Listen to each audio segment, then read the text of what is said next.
Okay, welcome to everyone. We're recording this meeting. Hopefully it will work better than the last time. We're going to present the same clinic, the same evacuation clinic that we presented in person yesterday. The only regrettable issue is that we had Chief Winokur yesterday, and Chief Winokur is not able to be here with us to take the questions, so we'll deal with the questions ourselves. He was amazing. We will organize another one of those clinics with Chief Winokur again. So this clinic is specifically for residents of Fire Zones 2 and 3. We're not going to be addressing evacuation issues that do not involve Fire Zones 2 and 3. Fire Zones 2 and 3 are the North Berkeley Hills, the South Berkeley Hills, and Panoramic Hill. Any question that you have, please ask that question in the chat. We will have all of the questions taken care of at the end of this clinic at 6:30, and we will respond to every single question. Mary Pat will consolidate these questions as they come in, and will ask them of the presenters.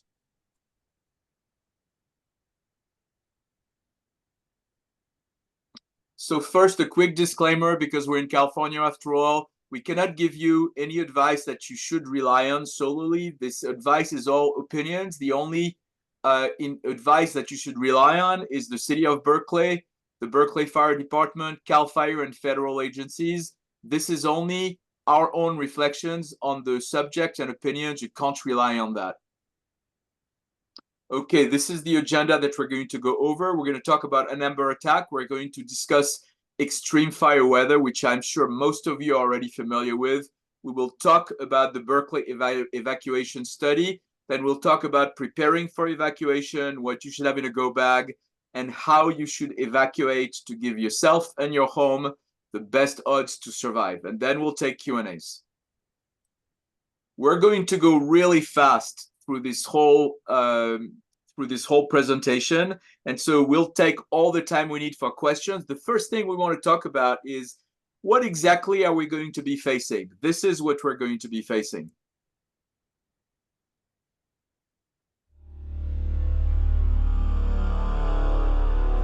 During a bushfire, embers will reach your home long before the flames do. Ember attacks are the most common way that houses catch fire. Embers are burning leaves, twigs, and pieces of bark. They help the bushfire spread by starting spot fires ahead of the main fire front. Short-distance ember attacks happen when leaves and small pieces of bark are blown from burning trees. The intense shower of sparks that forms fills the air with hot, burning embers, which will land on nearby vegetation and properties. The hot embers can easily land and get into your clothes and burn your skin, eyes, and airways. Small fires will start all around you and quickly become uncontrollable. The resulting chaos creates confusion as the fire seems to come from many directions, meaning it will be difficult to make good decisions about your safety. The experience will be physically exhausting and emotionally traumatic. Long-distance ember attack is caused by large bushfires that generate intense heat. As the hot air rises, it forms a column of smoke that sucks in air like a vacuum, increasing the intensity of the fire. The updraft in the column lifts embers, like large pieces of burning ribbon bark, hundreds of meters into the air, where strong winds can carry them many kilometers beyond the fire front. On Black Saturday, embers traveled more than 30 kilometers ahead of the main fire. When these embers land, they often start fires where leaves naturally accumulate, like in gutters, doorways, and garden beds.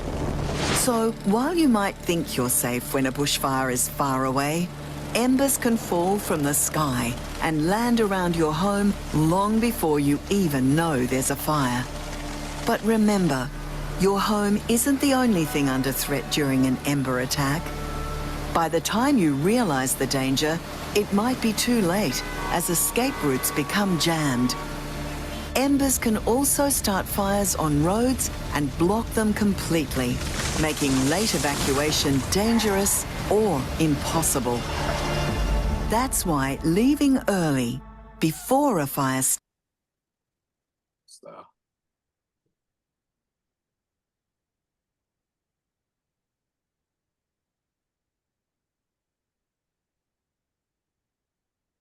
on roads and block them completely.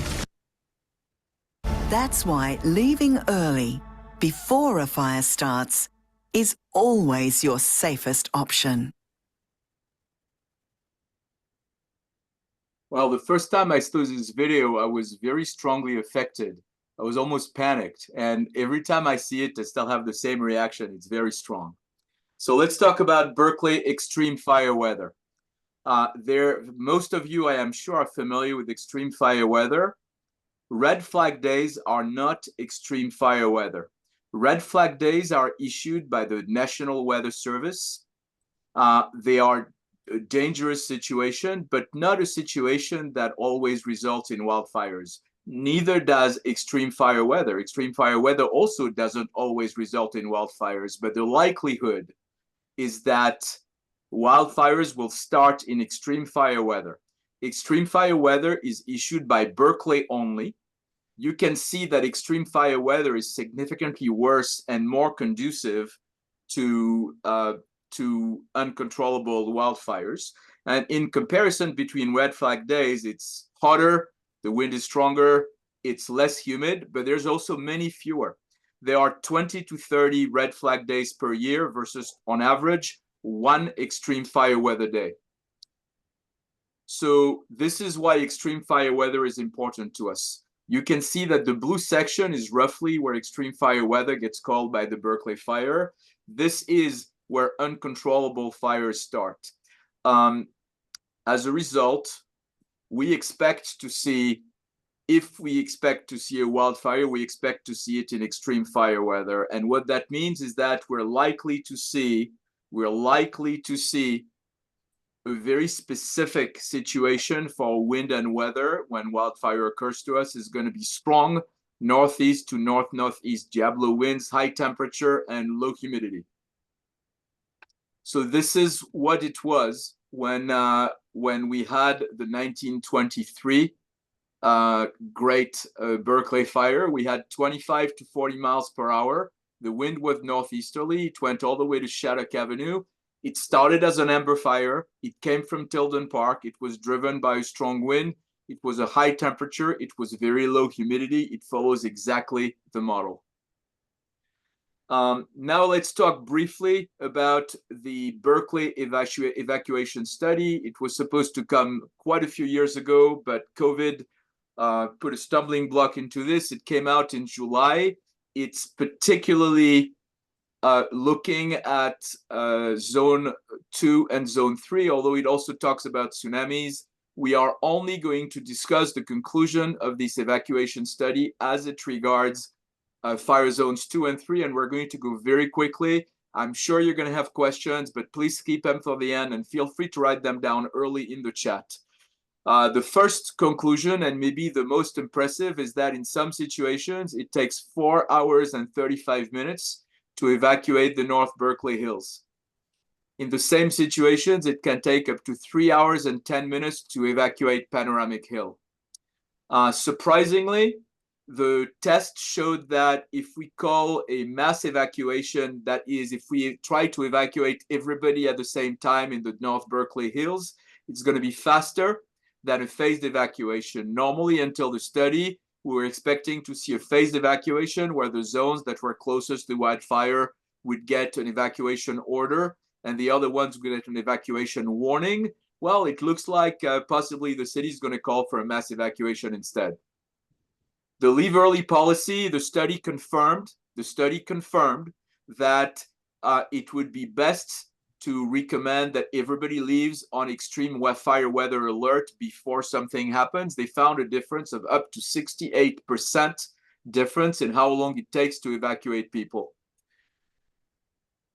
Red curbing, that was another surprising thing. The study concluded that red curbing will not greatly influence the speed of evacuation, except for specific parking restriction areas in parts of the city or specific arteries that would see a large ingress of firefighting vehicles. There's one caveat in there, is that the model is not able to calculate the impact of traffic going in versus traffic going out. And what that means, that it may be that the mathematical model did not properly evaluate what it meant to have both-way traffic in many small streets. Carpooling, the study recommends that everybody who is in the same household carpool to reduce the number of vehicles on the road. They also recommend that transit-dependent evacuees should try to carpool as well. One thing that I will say is that it seems to me pretty risky to only count on a third party to evacuate if you are in a life and death situation, such as evacuation. So for me, I think this would only be a contingency recommendation. Alternative routing, the study assumed that everybody was going to use all of the different evacuation routes to saturation and not only the main axes. This may be a little concerning, because is it reasonable for us to plan on using small streets for evacuation as opposed to large arteries? So that's another question. Evacuation on foot or by bike, it's very explicitly not recommended to leave the Berkeley Hills on foot or by bike. In addition to the recommendation that the study had, Chief Winokur made a very strong plea not to leave your car. Traffic calming devices, primarily outside of fire zones 1 and 2, they conflict with they basically make evacuation slower, but the study did not come up with solutions that would not significantly impact the budget. High density housing, the study recommended against it, and so far the city has listened. Okay, the biggest conclusion of the study is there is not enough asphalt for everybody to evacuate, even when the study assumed that 75% of the people in the hills evacuated. The time to evacuate was still over 3 hours. Now, why is that critical? It's because in 1923, it took 2 hours and 20 minutes. 2 hours and 20 minutes to go from the boundaries of the city to Shattuck Avenue. And if it takes 4 hours and 35 minutes to evacuate, you can see the difference. So it's very clear that unless the very, very large majority of the people in the hills evacuate upon extreme fire weather alert, not everybody will make it out alive. Mary Pat.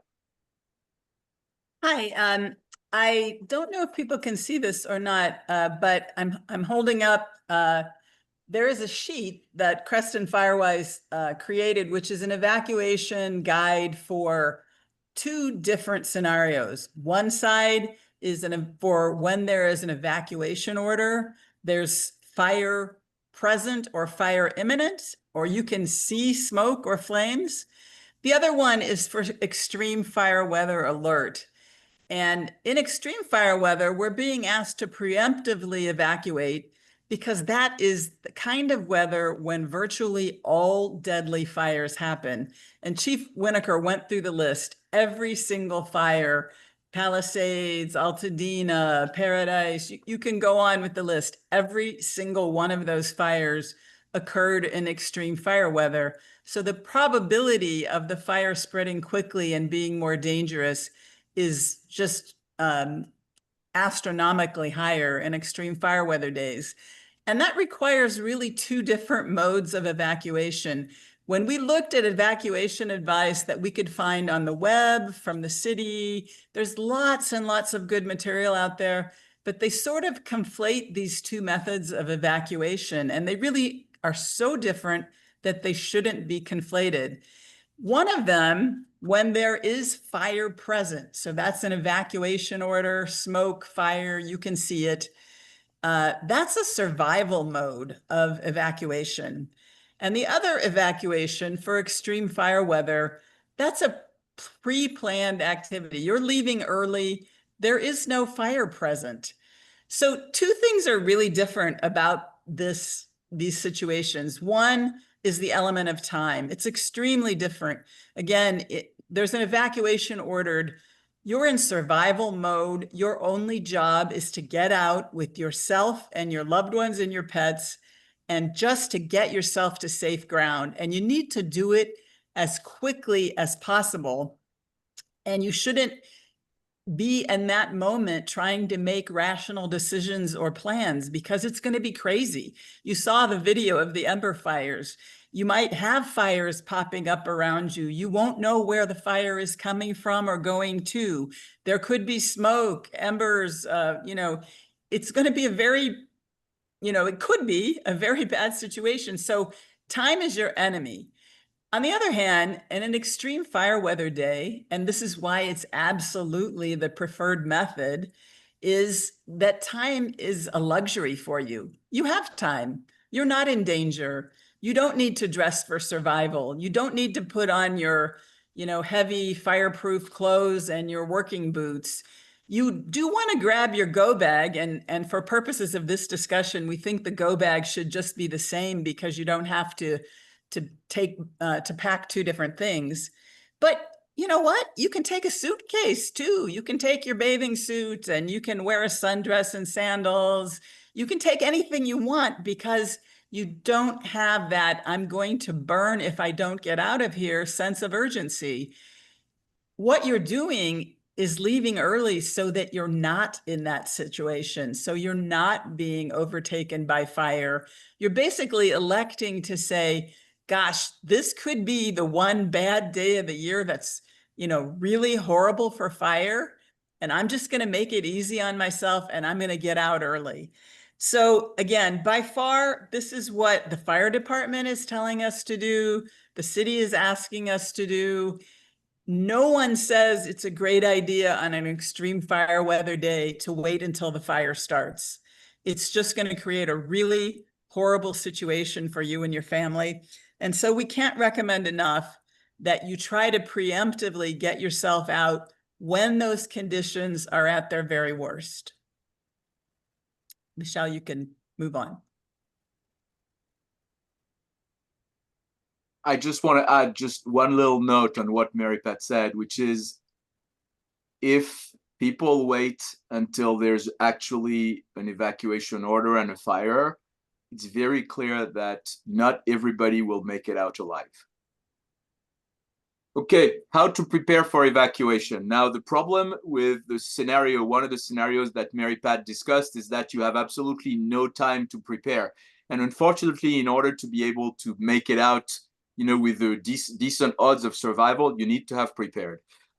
It turns out the city of Berkeley has really got its act together on evacuation in terms of preparation. They've got a great set of pages. First, there's a fire weather and evacuation page that provides you with a lot of material, a lot of background material and all such things.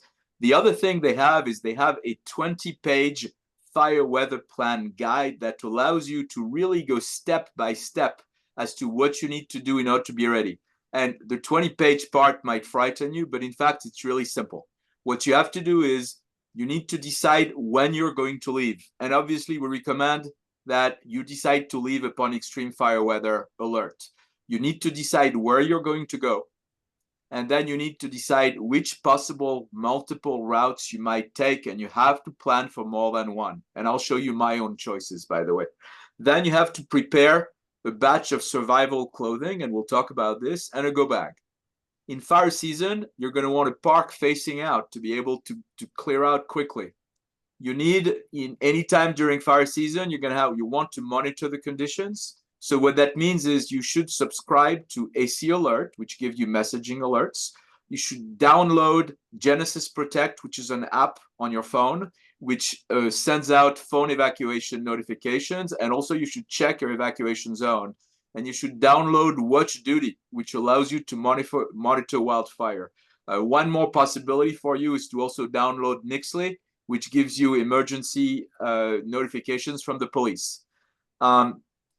If it comes to the point where you actually need to consider evacuation, don't wait. Don't wait, evacuate. I should mention, by the way, that while Mary Pat was speaking, I uploaded, if you have not received the wildfire evacuation checklist by email, It's now in the chat window. You can download it right there.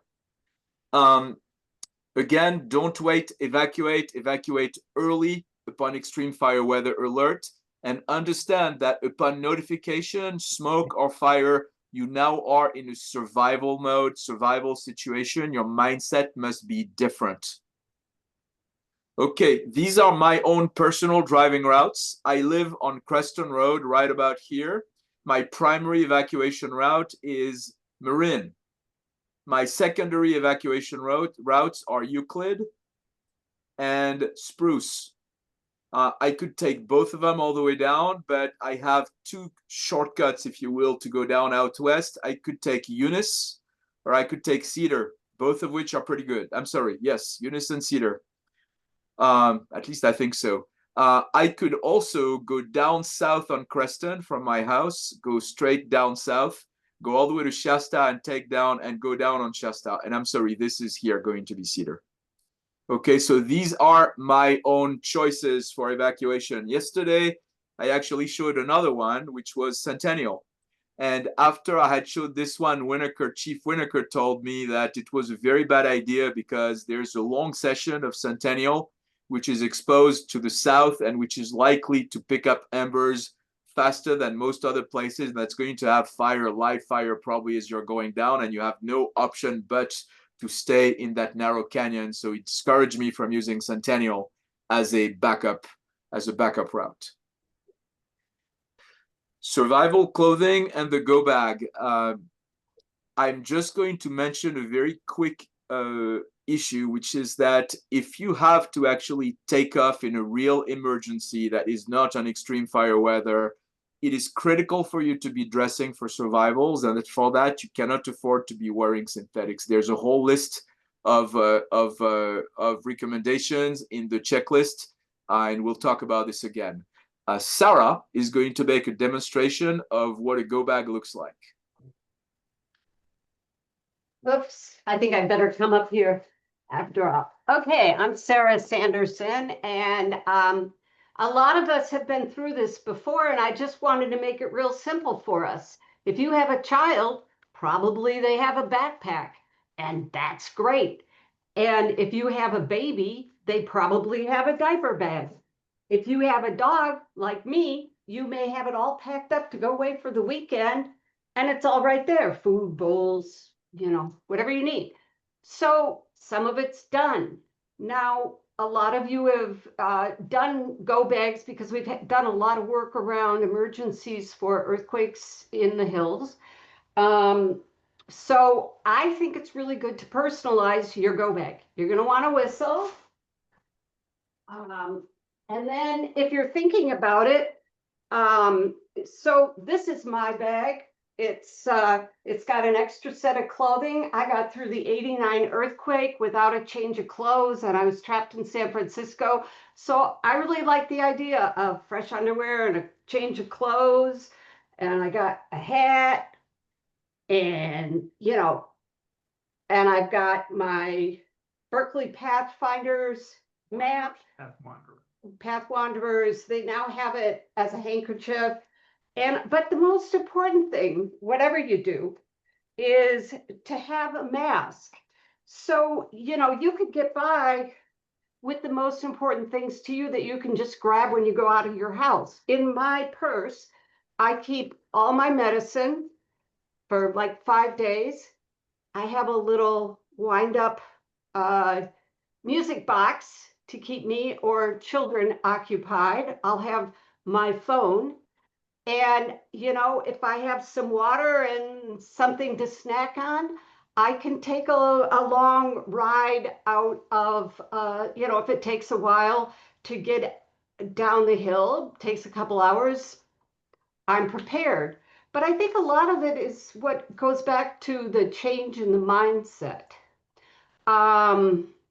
So it's really because so many of us have heard about this and we haven't done it. People don't have their go bags. I don't know what it is. It'd be nice to put in the chat what it is that prevents people from just doing a simple go bag. You know, is it you're paralyzed, it has to be absolutely correct. Well, you can see it doesn't. It has to have the things you need in an emergency. So the go bag for you could be the different than the go bag for your neighbor.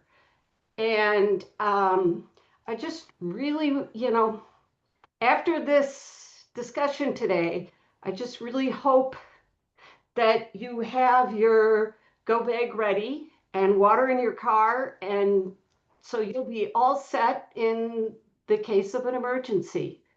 I also wanted to come back to something Chief Winokur said, is it seems like a lot. We have a lot to prepare for and do in the hills, but if we take the steps to prevent wildfires or prevent wildfires in our own homes, the vents and the screens and the gutter guards, those have been proven as some of the most effective ways to stop a fire from spreading. So the more each of us takes that on, we reduce the risk to each other in the event of a fire. So please get your go bags ready. And remember, chocolate melts and it doesn't last that long. Thank you so much, Susan. I Sarah? want to add one thing that I added yesterday. In our house, we don't let our cars get below half full of gas or below half charge on the EV, so that we're sure we have enough fuel to get out if we have to. One of the note that Chief Winokur mentioned was that a go bag for wildfire is a little different from a go bag for earthquake. We don't have to plan, 5 days of food and water and everything, because once we're down the hill, we can go to Target.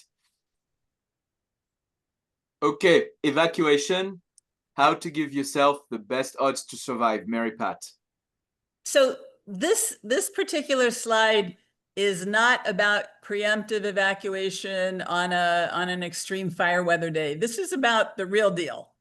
So there is a fire near your neighborhood or coming soon to your neighborhood. You've been ordered to evacuate. The house across the street, you can see flames, you can smell smoke. Something, either the Berkeley Fire Department or your own gut instincts is telling you you have to leave right now, and it is truly survival mode. So dress for survival.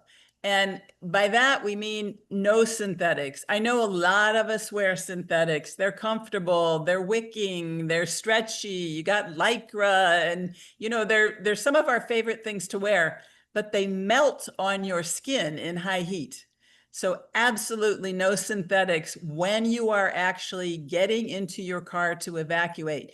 You can take a secondary outfit in your go bag for when you get down the hill, but you could, God forbid, find yourself in a situation where you're in that ember storm, where there is fire near you, and you just can't afford to be wearing something that's going to get glued to your skin, by fire. So you got to think of basically tightly woven, not very flammable things. And those things are things like denim jeans, canvas, tightly woven cotton, leather gloves. Leather is very good, both leather boots, leather gloves, leather jacket, thick socks, a wide brim hat, again, not synthetic, but something that will keep embers from falling onto your shoulders or getting into your hair. So it could be leather, it could be canvas, it could be cotton, again, not synthetic. But that's why you want the wide brim hat. You're going to want goggles or safety glasses if possible, so that you don't get smoke and embers into your eyes. A leather jacket's a great choice if you have one, because they're very protective. They don't burn easily, and they're going to keep things from burning on your skin. And we do suggest a mask. An N95 mask is really great because it filters out all the particulates that will be in the smoke. But a cotton mask over that, so that the N95 mask doesn't burn, is really what we recommend. A canvas mask, a bandana, something over that N95 mask so that it doesn't burn, because they are flammable and they do have, nasty things in them. So again, you never think about leaving your house and having to just survive. But this is one of those situations. So you kind of have to reset your brain that, yes, I'm going to have this stack of stuff next to my go bag, because when I leave the house, this is what I'm wearing. I'm not going out of the house in my regular clothes and thinking I can change in the car. No, this is what I'm wearing. In fire season, I think someone already mentioned park facing out. You don't want to have to do a 3-point turn in heavy traffic while everybody's trying to evacuate. It won't be easy, so park facing out. On your way out, you're already in your car. You've got your family and your loved ones, and anything that's really, really valuable to you that you really can't live without should be in your go bag. And that includes some ID, like your passports and things. There was a list of go bag things, and I don't want to go over that whole list, but things that you can't live without for even a couple days, you want those to be in your go bag if possible. You do need to consider all your possible evacuation routes. You should have 2 already planned. And the easiest thing to say is, okay, I've got these 2 planned. The fire's coming from here, or I think it is. And so I'm going to take this route. But one thing Chief Winokur told us yesterday is you can't outthink the fire. You may think you know where the fire is coming from and where it's going, but it might not be true. So try to know about multiple routes out of your neighborhood. Big streets, small streets, try to know as many ways out as possible. And on your way out, so that's where I was, you want to text your neighbors and tell them to leave, tell them to get out, tell them that you're going now because it's really dangerous, and where you're going and how you plan to get there. Pick up the neighbors or carpool with those people that you have an agreement with. Like, for example, you may have a disabled neighbor who you are their first line, and you have agreed that I'm getting you out, come hell or high water. Take your pets, of course. Honk hard as you leave. Let people know. I mean, it could be the middle of the night. Maybe people have their phones silenced. They're not getting their AC alerts. Honk hard. Let your neighbors and your people in your community know that it's something bad is happening here and you got to go. Leave your windows closed. You don't want to leave any possible entrance for either embers or really bad fumes. So leave that on, and leave your AC on only in recirculating mode. You don't want it to be sucking in things. So you can turn it off, but you don't want it to be pulling in things from outside. So again, we've already talked about considering all your evacuation routes. This next one is really important. Don't abandon your car on the road. And I saw already in the questions, some people say, hey, we're getting conflicting messages about whether it's good to bike down the hill or walk down the hill. In our meeting yesterday, someone said, look, if Marin is blocked, I can get down the hill in 8 minutes. I've tested it. So maybe that's my best way out. And Chief Winokur said, you know what? I think that's a really bad idea, because there could be superheated gases and they will kill you instantly. So you may be running, but you're not going to outrun superheated gases. And he really suggested that the car is your very best place to be. So don't abandon your car unless there is absolutely no option. So he said, look, it could happen that a burning log falls in front of your car and there's a line of cars behind you and there's no way out. There's literally no way out, and you're going to have to get out of your car. That's why you have on your survival gear, and you're going to try and get out. But already things have gone very, very badly, and you don't really, this is not the situation you want to be in. He said sometimes it can happen that the car, even if there's fire all around you and the car is extremely uncomfortable, it's still your safest place to be because it's not as hot as it is outside. So he said, if you think you have to get out of your car, you should open your door just a little bit, crack it, to see what the climate is like outside, because it might be much, much worse outside than it is inside. Now, again, if you're in that situation where you have to abandon your car, and first of all, the other thing I want to say about this is you might abandon the car because you look ahead of you and the road is full. Well, is the sidewalk full? Could you drive on the sidewalk? Could you drive into that fence and over that mailbox and get around what's ever in front of you? Like, there's a burning log in front of me. Can I drive through this yard? And yes, I'm going to do damage. I'm going to take their mailbox out. I'm going to ruin their plants, but I could get out. You have to be in this moment in survival mode. You're not in I'm a nice neighbor mode. You're in I have to get out. I'm desperate. My family depends on me. And you're going to take any means you can to get around whatever obstacles there are. But if you have to abandon, and this would only be in the very last event, please leave your keys in the car so that someone can move it later. Maybe a firefighter who's wearing full protective gear can move your car and move the log and help other people who are backed up by the same jam get out. Once you are away and you're down the hill and you're in a place where you're feeling more safe, please post on social media or find a way to let your friends and family know that you're safe. For two reasons. One is you don't want them to be crazily worrying about you. But secondly, you don't want them to be calling emergency services and taking up 911 calls when you're perfectly safe. So you need to find a way to let people know. And maybe you have an agreement. Hey, I will do that on Facebook. I will do it on Instagram. Figure out a way that your friends and family know how to check if you are safe. So that's what I have on that section, Michelle. Okay, this is one last thing, and this is on evacuation, a few extra things you could do to give your home the best odds to survive. And this is only if you have the time. Chief Winokur said these actions pale in comparison to preparing your home ahead of time. For example, don't have any vegetation in zone 0. Make sure all your vents are screened. Do everything you can to prepare your home externally for a fire so that it doesn't catch fire. But if you have time, and here's the two situations when you might have time.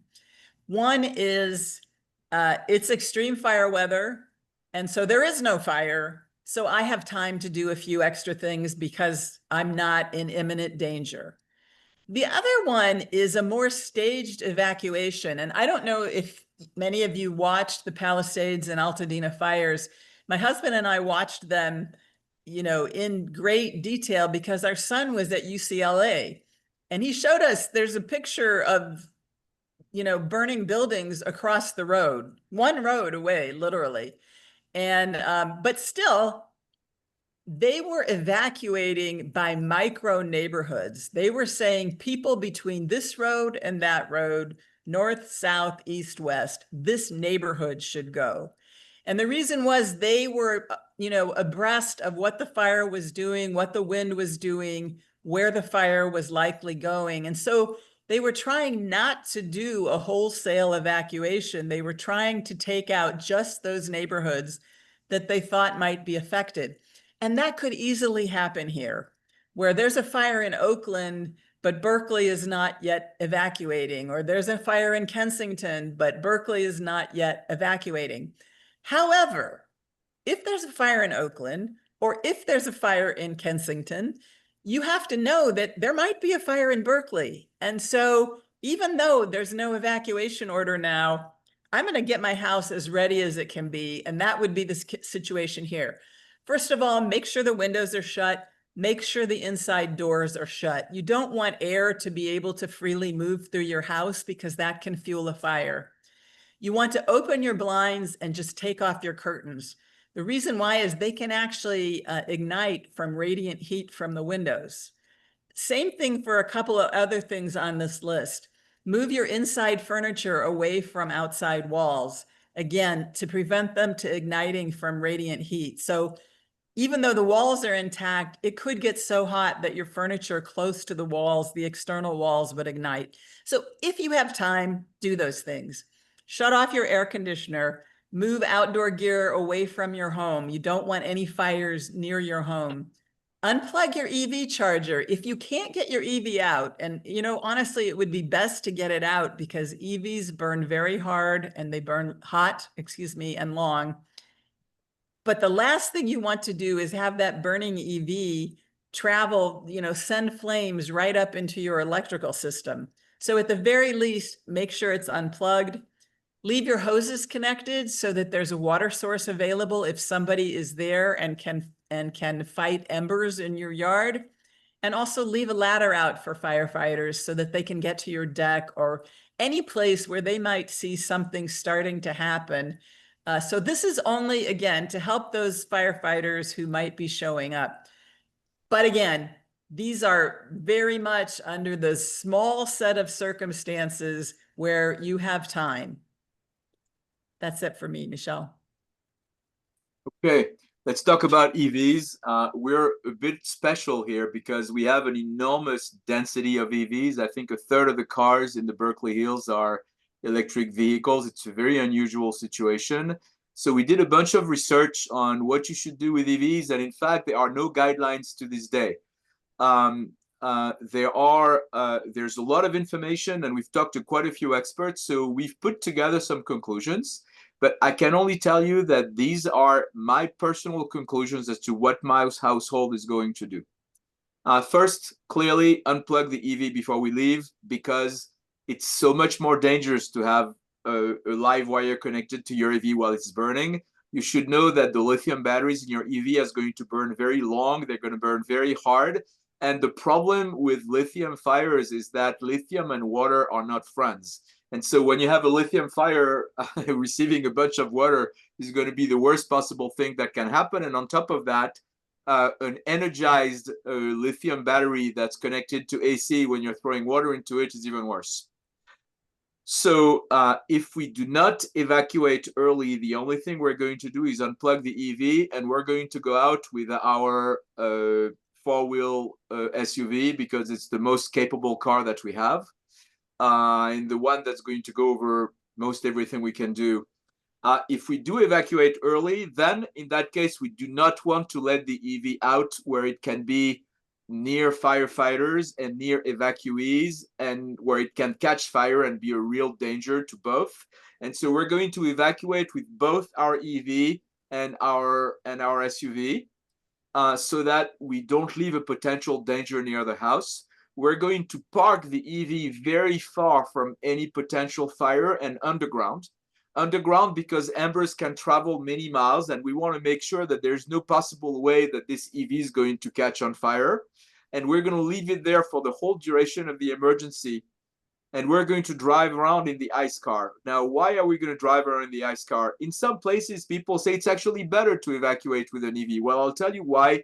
In my case, I'm deciding to use the ice car. It's because there are so many people in the Berkeley Hills with EVs. Many of them, I'm sure, are going to evacuate with their EVs. And when they're down in the flats, they're going to need chargers. All of us are going to need chargers. There's going to be a huge competition for chargers. And I don't want to have to compete with hundreds of other cars. So I'm going to be driving the ice car. Okay, we're getting into Q&As. Before we get into Q&As, I want to mention a couple of things that Chief Winokur talked about in the Q&A section yesterday, and I really wish he were here today as well. The first thing that he told us is that a wildfire is a nonlinear event, and that you cannot outthink this fire. There's going to be fire in 20 different places. There's going to be fire behind you. There's going to be fire next to you. There's going to be fire in front of you. If you, for instance, decide to go down the hill on Marin, how do you know that 100 yards down the road, there's not a patch of houses burning together and a bunch of superheated gas that's going to kill you right as you walk by? There is just no way to know and to prepare yourself. It's going to be absolutely chaotic. So you have to be ready for an unbelievable amount of chaos where nothing is predictable. And the only thing that's going to carry you through is a survival instinct. The second thing that I can't emphasize enough is how critical it is for you to go downhill. That's what Winokur told us. Go downhill any which way you can. Don't try to outthink the fire. Don't drive far north, far south. Certainly don't go inland, you know, because inland is the worst possible direction. But anytime you have a chance, go downhill. And don't evacuate your car unless you are 100% sure that's the only thing, that's the only chance you have to get out. The other thing that I will mention, and Mary Pat already mentioned this, is that Winokur said again, you know, all the things we tell you to do before you leave, they're nothing compared to what you can do today by hardening your home with a few simple measures like screening your vents, screening your gutters, weatherproofing your garage door and your front door and all such things, fixing the cracks and the gaps in your house. And of course, developing your zone 0 and your zone 1 so as to have defensible space. So on this, I'll open it up for questions. I want to add 2 things about the evacuation that Chief Winokur said. He said, absolutely do not go along Grizzly Peak towards Fish Ranch Road. That would be extremely dangerous. Absolutely do not go down Centennial. And absolutely do not go on Wildcat towards Orinda. Inspiration all point. 3 of those, because you can't predict where the fire will go, all 3 of those routes would be death traps. So when you're planning your routes, do not consider those routes. Okay.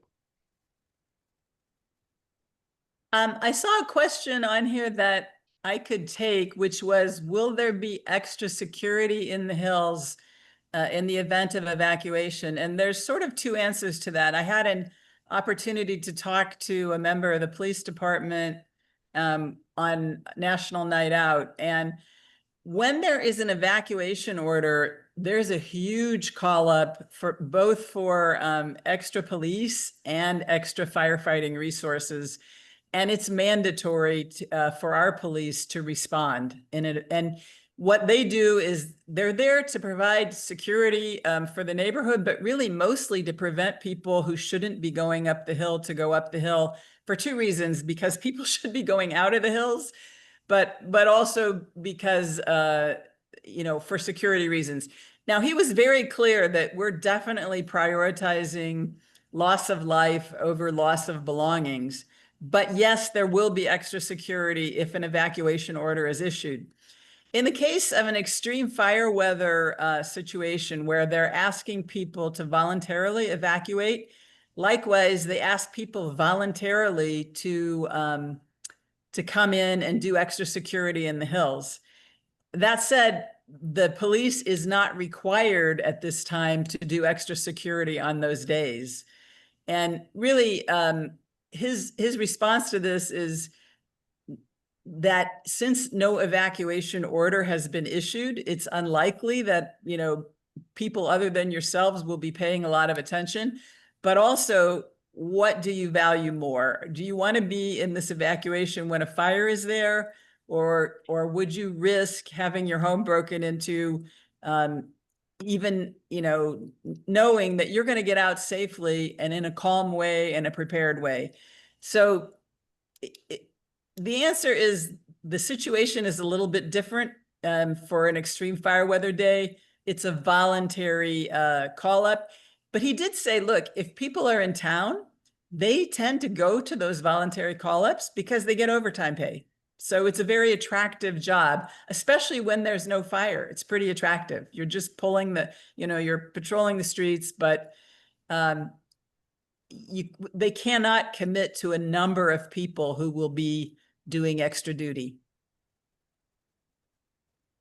So I'll add one small thing on there in terms of Dave Winokur talked briefly about traffic control as well. And he said that there will be a lot of traffic control and much of the ability to go uphill will be limited, although there will be gaps in there. And the purpose is going to be to favor evacuees going downhill, but also to stop any kind of security problem, looting and all such things, people going uphill. But he said that we should not expect that it's going to be perfect.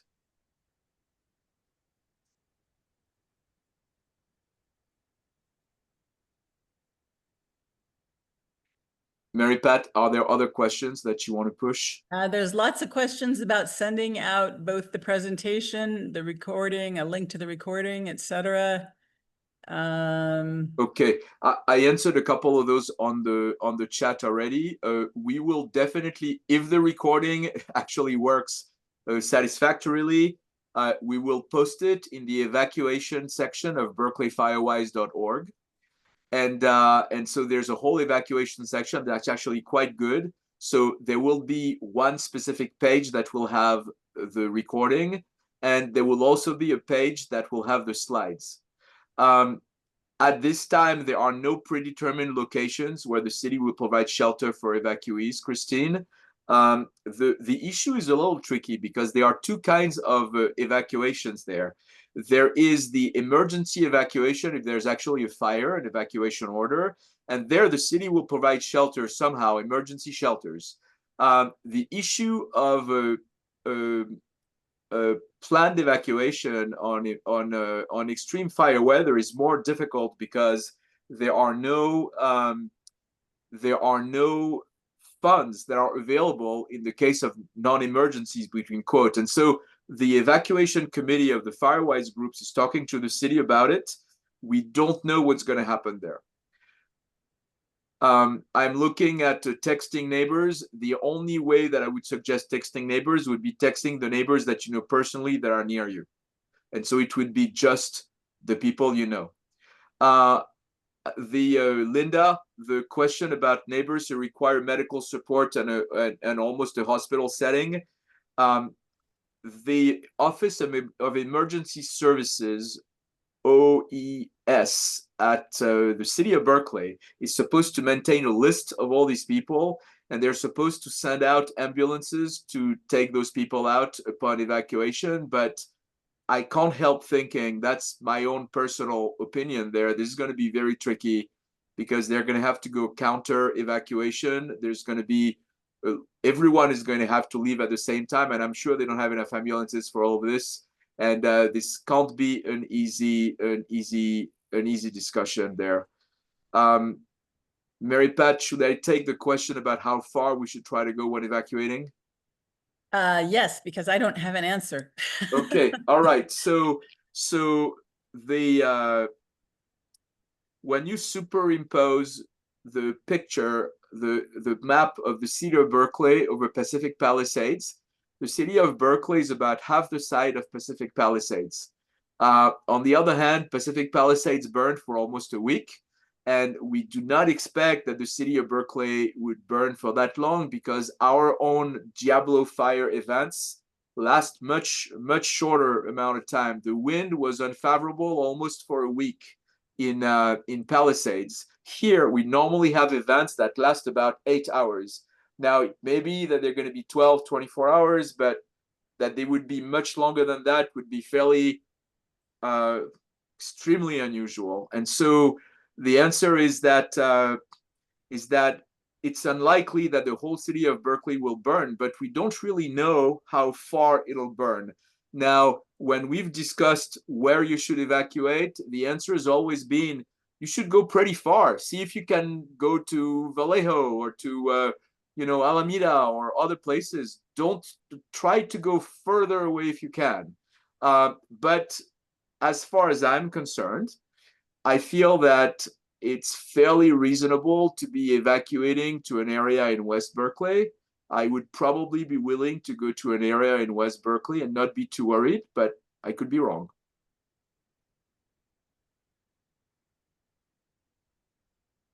Are there other questions that we should address, Mary Pat? Maybe at the beginning of the chat that we missed? I answered a few already on the chat itself. Yeah, I don't see. There's some comments in here, particularly about parking and concern about how already bad parking practices limits the emergency services from getting through, and that, you know, there's a desire to have the city take parking in the hills more seriously during fire season. Okay, so I want to talk about this briefly, and this is something where I'm actually calling everybody to do something about it. I had a long discussion with Chief Winokur at the end of the meeting about red curbing, and Chief Winokur told me that that when they tried to red curb areas in Orinda over the past 7 years, where he was fire chief, when he was fire chief there, it was almost impossible politically to succeed in getting red curbing to happen. He gave me the example of the school of Sleepy Hollow, where there is an enormous right-of-way for the city, I think 75 feet wide, but a group of 13 neighbors obstinately refused to make this happen and were able to push back. And essentially, there still is no fire lane for a school of 420 plus students in an extremely high fire area. It's a single lane road only, because there's too much pushback for neighbors. And so when I talked about this with him, he felt that it would be a very difficult fight. So I still believe that red curbing is worthwhile, but obviously it's going to be a very hard fight, and there's going to be a lot of people that are going to be against it. And so a lot of us appear to be strongly in favor of red curbing. And I think this is going to mean that many of us are going to have to go up and mobilize and try to be convincing to our neighbors to make this happen, because this is not going to be, if you remember the Amber discussion on how to make Amber go through, I think we're going to have the same kind of fight, or maybe even worse. He did say, hey, if there's a neighborhood out there where you all agree that you would like your neighborhood to be red curb, we'll be up there tomorrow painting curbs. So they're willing to red curb anywhere where the neighbors are in agreement. Michelle, there's a question about AC alerts, and do extreme fire weather alerts come on AC alerts? I believe. Yes, they do. Yeah. They do. Yeah. AC alert is shared between all of the municipalities of Alameda County, and every one of them can put out an alert. And Berkeley and BFD put out extreme fire weather alerts on AC alert. I wanted to go back to the question about texting your neighbors. I think it occurs to me that when you're preparing your go bag, another thing to do is like create the text group of people you want to notify if you're leaving, and just have that on your phone so that you've prepared for that, and you can just go to that chat group and send it out. So should we turn on alarms if we evacuate early? Linda asks. I'm not sure that it's such a good idea, because a constant alarm is a really panicky thing to hear, and I think it's very, very stressful. But I could be wrong. Maybe we should have an alarm. There will be sirens blaring periodically, all of the emergency sirens. Eric. I would say, and this is not based on having talked to Chief Winnick or anything, but I would say if your alarm alerts the police, you should not turn it on, because there's going to be millions of alarms going off, and the authorities will have enough to do already than worry about getting calls from security companies about alarms they're getting. So I would actually, based on that, just as a practical matter, I'd recommend against putting your alarm on. Ellen Pasternak is asking about how far in advance of extreme fire weather will we be notified. My experience is that you typically have about a day's lead time, and that's typically when they get a strong, that they get enough strength in the weather prediction. And so typically we know that about 24 hours ahead, sometimes 36 hours ahead. That's what I've seen in the past, essentially 3 events that we've had.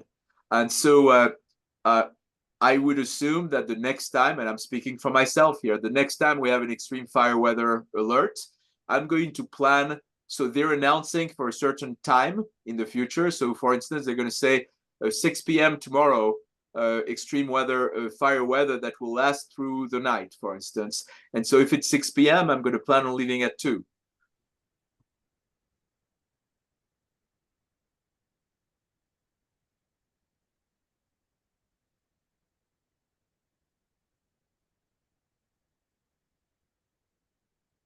There's a question, Michelle, are you seeing it, about parking in your own driveway? Yes, but I'm not sure. We're not really dealing with Amber in this one, so I'm not quite sure. I'm not quite sure about this. Ideally, you wouldn't have your car parked within 5 feet of your home itself. That's correct, and that's particularly true of an EV. But if you don't have room in your driveway. I know some people don't have room in their driveway, so I mean, it's definitely worse to obstruct traffic at a time when we want evacuation than it is to leave your car near your home. So I would say that nobody's going to ticket you for parking too close to your house in extreme fire weather. It's just more danger for your home. But I definitely don't think that that issue should be stopping us from going red curbing.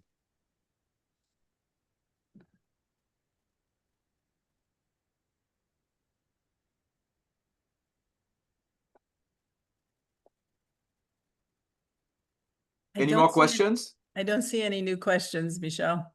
Great. Well, thank you so very much. I really appreciated everyone's both presence and questions. Oh, Michelle? Yes. A question just came in to describe what red curbing is. Okay, red curbing means essentially painting, and it's not always true, painting the curb red so as to make it illegal to park. It's not always literally true because many streets don't have curbs in the Berkeley Hills, but it means essentially forbidding people from parking in streets at a specific time, such as red flag days or fire season or any and all such things. Thank you very much. We will stop the recording, and we will post both the slides and the recording in the next couple of days in the evacuation session of berkeleyfirewise.org. Thank you so much again.